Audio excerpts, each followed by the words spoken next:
Today, I'm going to share and challenge you with 3 characteristics. I think and I'm so happy, the lady whose name I can't pronounce spoke about character. It's not about power, it's not about control, charisma, or anything else.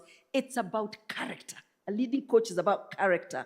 And I want to share 3 characteristics, or 3 elements that I believe are part of what we're talking about that we need to embrace as we learn to be coach-centered leaders.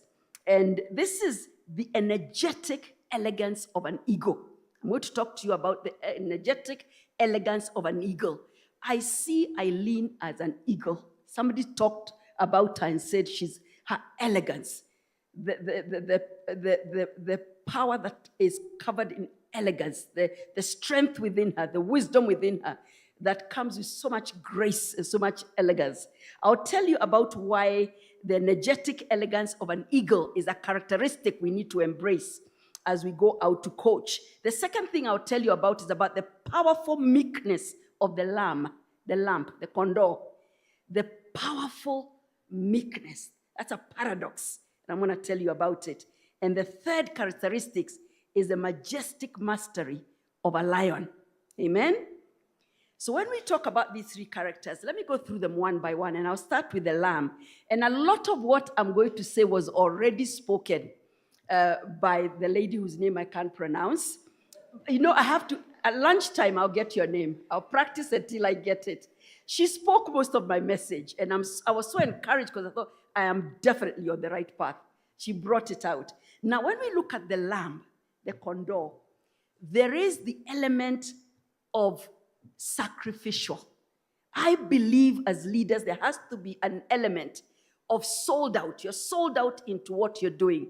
There's this element of being sacrificial in what you do, going beyond the mile, going an extra mile, going beyond the call of duty, going beyond what you need to do to ensure that whoever you're coaching has achieved all that they need to achieve. So it's not a situation where you're counting the hours and looking at your watch and saying, how quickly can this coachee get what I'm trying to say, or how quickly can we sort out this coachee?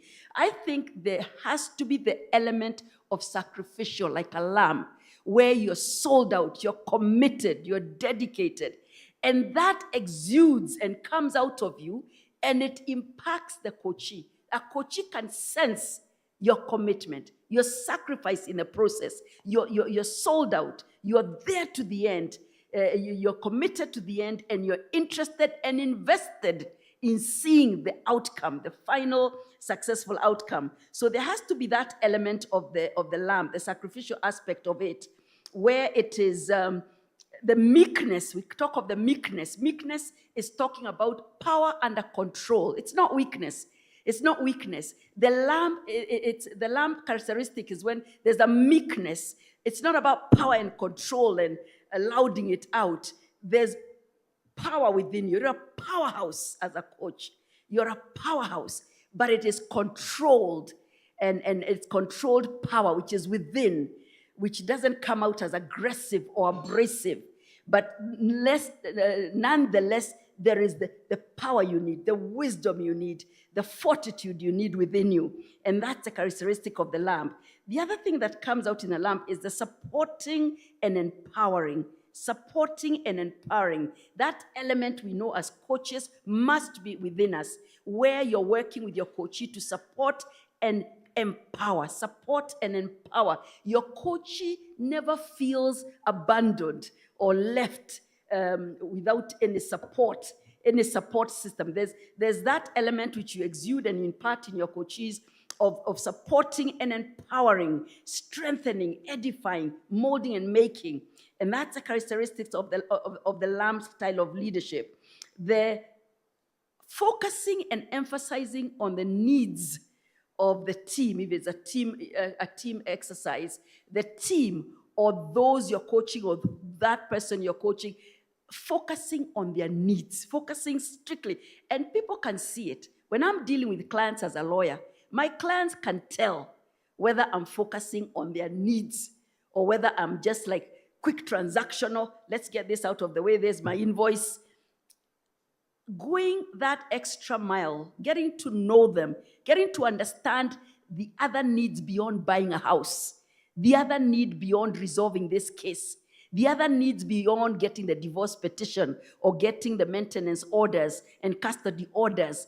There is other needs you need to see from deep insight. You have to have insight to see deeply into who you're coaching and those you're coaching, to see the needs that are within that may not have been verbalized. And it's very important because then you're able to give the coach a much broader and more comprehensive support and empowering when you have that. So emphasizing and having the insight to see the needs of the people you're coaching, the deep-seated needs that may not come out easily. The coachee may not even be able to tell you of those needs. They may not have seen them themselves, but you discern them. You see deeply into them, and you're able to see them and see them from a paradigm from which you're able to see the whole person, not just the one issue that has been brought. Remember, we're not dealing with problems. We're dealing with a person. So when I come to you with a particular issue, there are other issues, and it's good to see that as well. The collaborative growth, the element in the lamp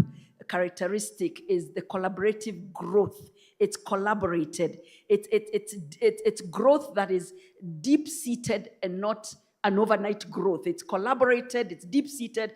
It's not like, there's growth that hasn't got enough roots. It's overnight growth that doesn't really give you the support you need and sustainability you need long-term.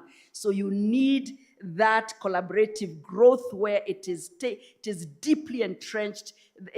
You're deeply taken care of as a coach, a coachee. You take care of your people, and at the end of the day, they can stand strong because of that. And it's not really the collaboration is that they're also the hearing from them. I know that's one of the most fundamental, the hearing what the coachee is saying, hearing, that emphatic listening that Steve Covey talked about, seeking first to hear before you're heard. So that importance, it's not about Lord coming out as a very fantastic coach, personal glory, oh, yes, I've done this for you. There is that element that comes out that between you and your coachee or coachees, there was a collaborative effort. There's growth for even the coach. I believe when we're coaching, if we don't grow, then there's something wrong. There should be a two-way traffic. There's something being imparted in you as well. And then also with this lamp characteristic, enabling the others to shine, so that when we talk of who coached who, the coach and the coachees are shining. If we only speak of the coach as a power shining house and we don't see it in the coachee, then there's a lack of balance somewhere. There has to be that affecting both. There has to be that. It's not about any one person's personal glory, but it is about enabling others to shine and achieve their full potential.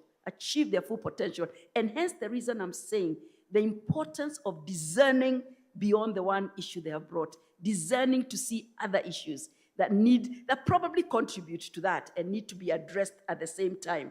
So I would encourage us to adopt that, the meekness of the Lamb, the gentleness, the humility, the power under control. A lot of times we carry wisdom, but wisdom needs to be packaged and delivered in a way that is received.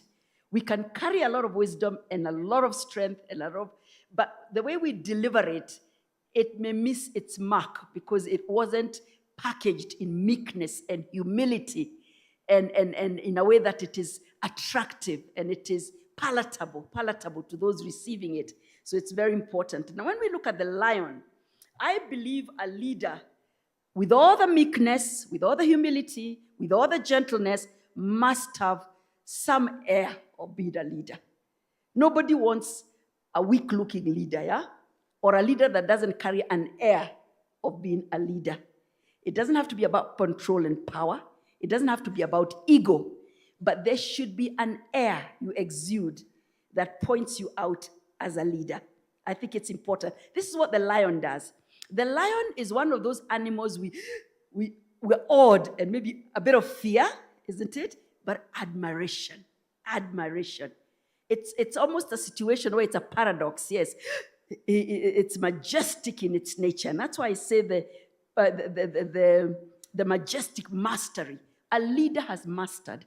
A leader has mastery, and it's important that I, as your coachee, see you as having mastered, as having some form of mastery, and some majestic mastery, some kind of authority, an air of knowing something, because that's where the confidence comes in for me to sit under you. You know, it's not like you're sitting under a weak, not really sure, lack of confidence. A lion is bold. The lion character, there's boldness. Boldness that is delivered in a very tasteful way. Courage impacts courage in us. Impacts courage, transports courage, that you become encouraged and emboldened where you came timid for a session with a lot of issues, you don't even know where to start. The leading coach has a mastery, majestic mastery that already gives you confidence. And that's how you draw from that. You draw the courage, you draw the boldness, you draw that that conviction. When we talk of the strength of our life, we're talking about the resolve and the conviction. I want to be assured that this issue, whatever it is I've come about, can be sorted out. It can. That I can be this. That I can do this. I want to walk out with that assurance. And that comes from a coach who has the resolve, the boldness, the courage, the conviction. There has to be some conviction. If I'm the one coming with a bit of shaky, not sure, a lot of doubt, then you'd better be the one who is convicted this can work or I can come out okay. There has to be something I see in you that tells me there's conviction that I can be, or that I have thought I cannot be. Inspiring to a common goal. That power and ability to inspire to a common goal. You know, it's very, very important because there has to be direction. There has to be guidance. And that's what comes out in a lion leader, it comes out very clearly because there is that, let me call it authority, not ugly power, just a command, an authority that is respectful, that is admirable, that can make me feel confident that you're able to help me overcome and be and do that which I thought I couldn't. Decisiveness. I think a lot of us come for coaching when we're not really decided, we're not sure, isn't it about not making decisions and procrastinating? I don't know whether to go into this career or this career, I don't know whether to do. There's a lot of doubt and fear and doubt and a lot of unsureness. Now, my coach needs to come with that spirit of decisiveness, helping me to receive that decisiveness, able to make decisions, well-informed choices without hesitation. Because when we're moving on to destiny, you have to be able to make choices, make decisions at some point. When you're unstable as water, and you can't make decisions, you're setting yourself up for failure. So it's very important as coaching leaders that we have that spirit of decisiveness, an ability to come to a point where a decision is made, a way forward is found, and you're able to walk in that way forward. So the lion is important from that point of view. It also has the collaborative spirit and the inclusiveness. If you watch A Pride of Lions, it's a family. There's this inclusivity about it. There's this, we're walking this journey together. And I think that's what coaching does. You're walking the journey with those you're coaching. There's a walking the journey together. There's inclusivity. It's not just one dictating to the other. There's inclusivity. And I think those are admirable qualities we learn from the lion character, where we're able to walk in the humility of the lamb, the meekness of them, the compassion, the love of the lamb, that gentleness. You're able to empathize with what this person is talking about. But at the same time, you bring to the table some majestic strength and some authority, something that gives me assurance that you're well able to walk this journey with me and help me come out strong and able. Now, talking about the eagle is my favorite. The eagle type of characteristic, it's a visionary. There has to be some element of visionary, sharp sight. If you look at the eagle has 20/20 vision, sharpest eyesight It can see miles and miles away. And what an eagle does, an eagle sees its predator, its target. It sees its target from very far away, and it is able to focus tenaciously towards that target and lay hold of it. It's interesting because when something is very far away, it is very difficult to keep the focus until you reach it. So there's all manner of distractions on the way. An ego doesn't get distracted. An ego has the ability to stay focused for as long as it needs to stay focused, to lay hold of what it needs to lay hold of. And the eyesight helps. So the idea of being a visionary, leading coach, vision, seeing beyond. A lot of times people who have worked on me or others say, I saw ahead of you. I saw you far ahead. I'm not seeing just this broken, rawness in you. I am seeing where you will end up. I'm seeing you in years to come. That vision, that ability to see coaches, where they are going to end up, ability to see far, and you're able to help them if you're the sight, the vision is that far. Because if you just see here, you just see what is in me today, you'll not be able to help me go as far as I need to go. So the visionary element of an ego is important. Sharp vision, focus, tenacity. When it gets to its target, it has these strong talons and it lays hold, no matter how heavy. It lays hold, and it's almost like the talons get enmeshed in its target, whatever it's hunting, and you can almost not undo it because there's a tenacity and a resolve and a focus that it holds on. It doesn't lay hold and then get distracted and start letting go. It doesn't loosen its grip. It's like our goals. They are far sometimes. Focus. We get them. We lay hold of them. We don't let go. We don't, something doesn't come and then we get carried away and we start getting discouraged and let go. The ability to hold on like a tiger, the tenacity to hold on, the ability to hold on and take risks, calculated risks, into a situation, because we'll not always know how things will be, but that ability to be bold enough to take calculated risks and say, whatever shall be, shall be. Whatever shall be, shall be. Let me go. I feel this is the right way. And that's the ego has that element. The ego does not eat dead things. A lot of birds and other things eat, like the crow, they eat dead things. The ego will not touch anything dead. It feeds on fresh. It catches its fish when it's fresh, and it eats it when it's fresh. That symbolizes innovativeness. Innovativeness in your methods, in your approach, not remaining stagnant with last year's way of doing things, moving forward consistently, innovatively, and being able to adapt and change, ability to adapt and change with the seasons and with innovative ways that are coming up. It's very, very important. That's what the ego does, able to innovate and able to change in situations that it needs to adapt.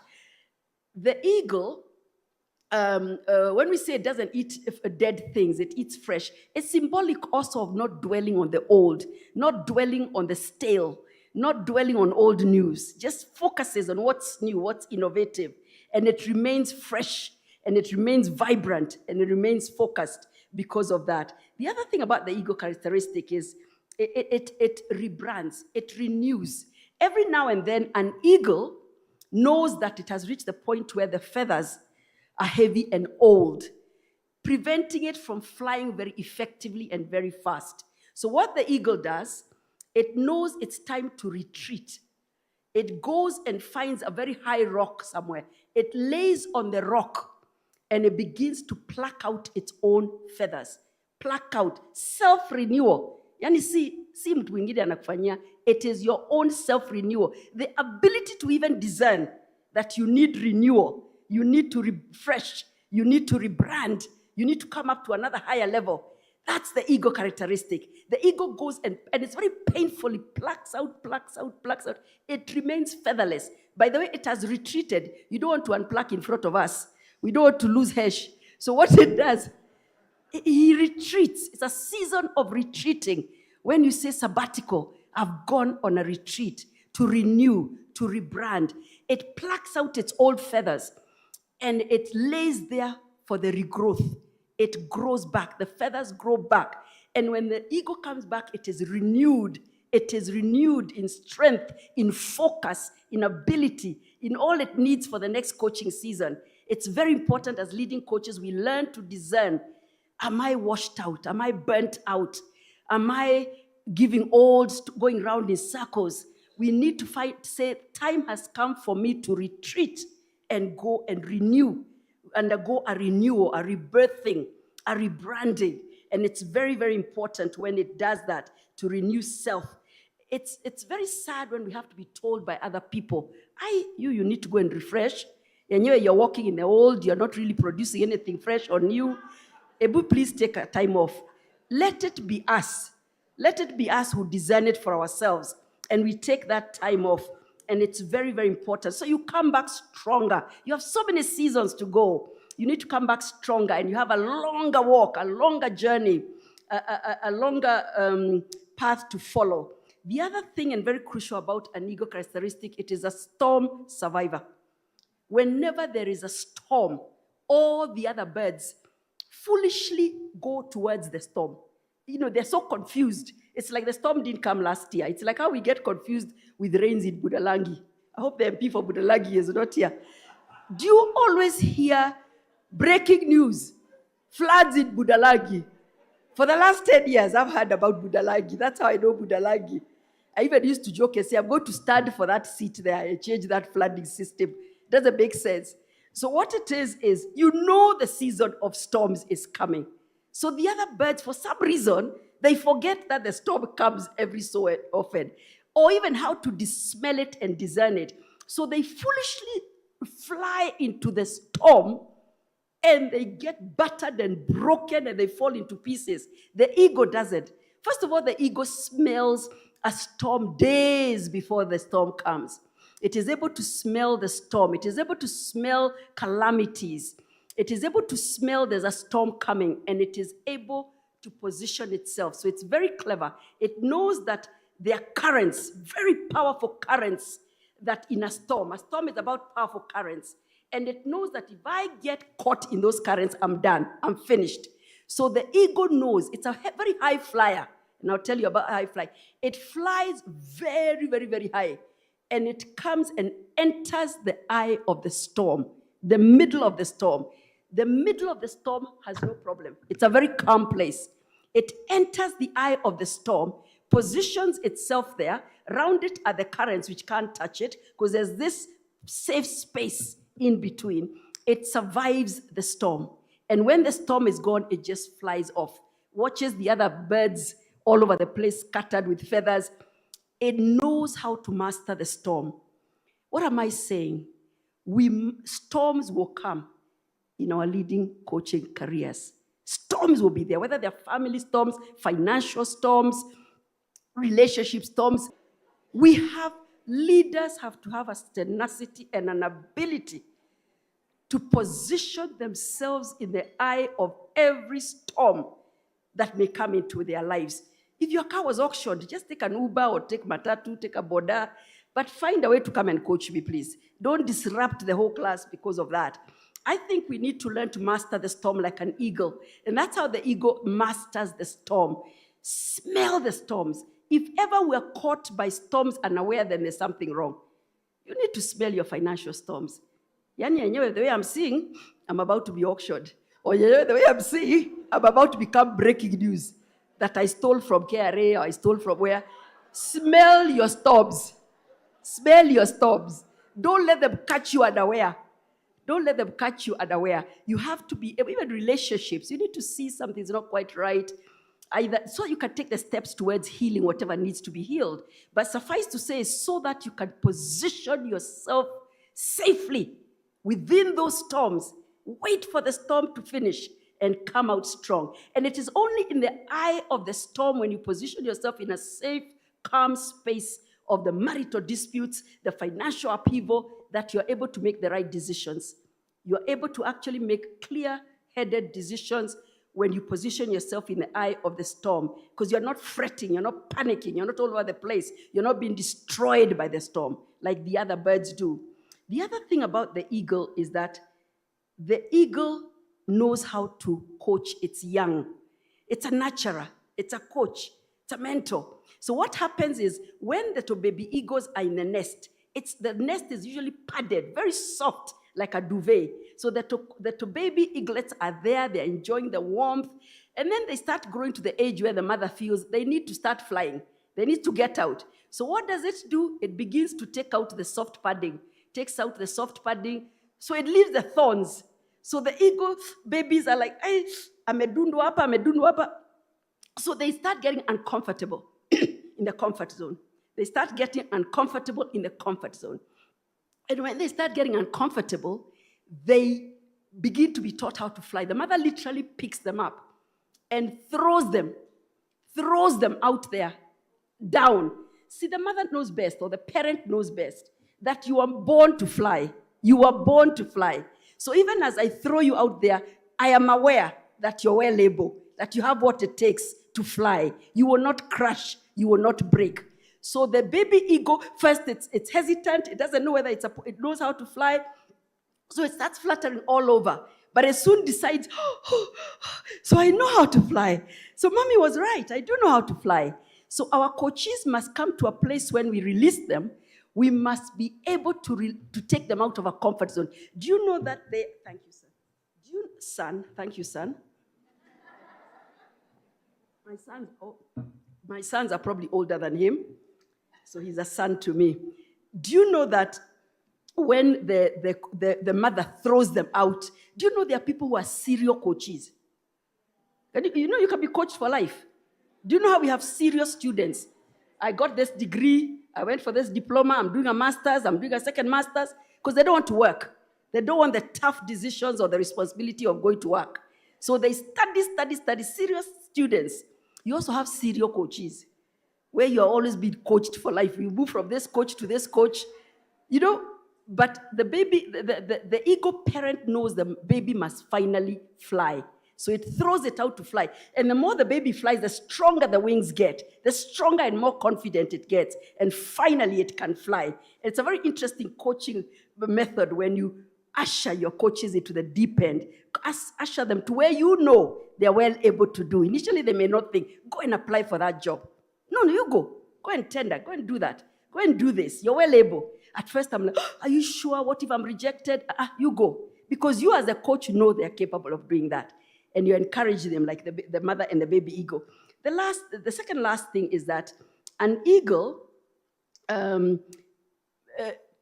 tests, and what can we call it? Before it can trust completely, it tests. It's a very strong characteristic where you don't walk into situations without testing so that you can trust. So what it does before an eagle woman agrees to marry an eagle man, what the eagle woman does, she flies high. She thinks she's being courted.